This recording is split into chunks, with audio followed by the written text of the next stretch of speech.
แนมเห็นทงนาน้ำตาอายย้อยยังยังเฮ็ดนาขายเข้าส่งนาใส่เบ็ดกบขายเอาเงินส่งน้อง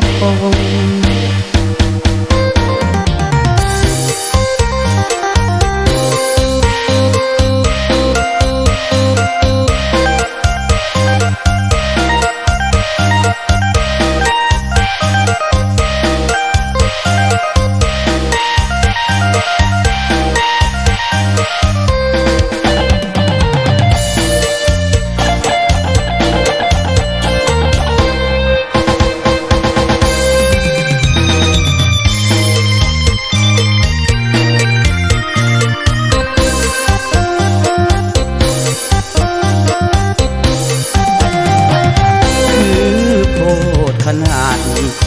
เพชรสขาดหัวใจอินหลังงานพิธีได้เป็นสามีพันยาถือเท่า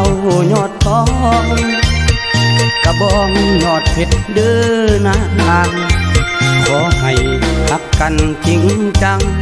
อายคนผิดหวังสิทองคำทำใจ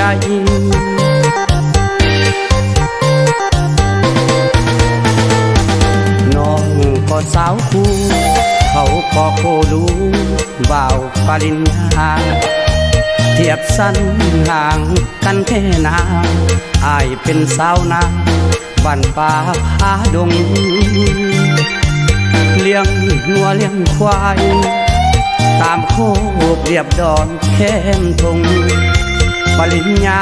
คันไทยอานงแบกแห่ลงทงหาหอยหาปลา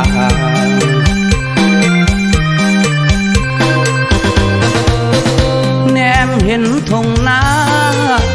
น้ำตาไอย้อยย้ำยางเก็บนาขายเข้าส่งนาใส่เบ็ดกบขายเอาเงินส่งน้องวาดฝันโกรู้น้องจบเงินคูแล้วสิแต่งดอกตามคำเอื้อนเอ่ยเนื้อทองก่อนเมื่อน้องเข้าเฮียนมหาลัย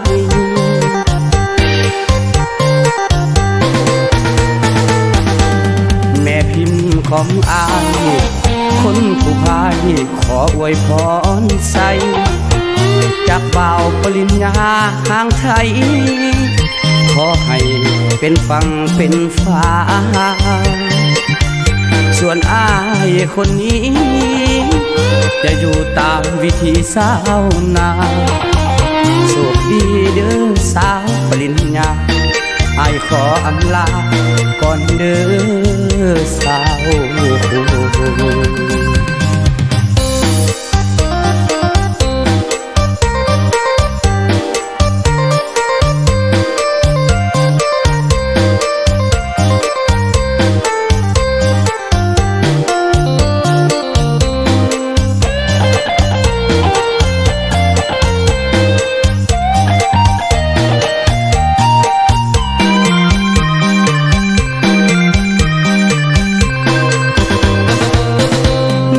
เห็นทงนา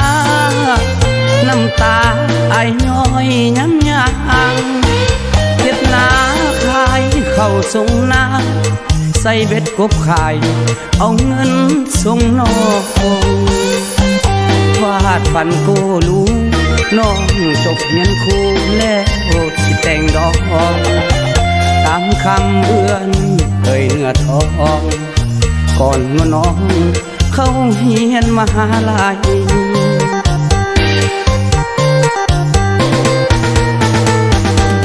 แม่พิมพ์ของอายคนผู้พายขออวยพรใส่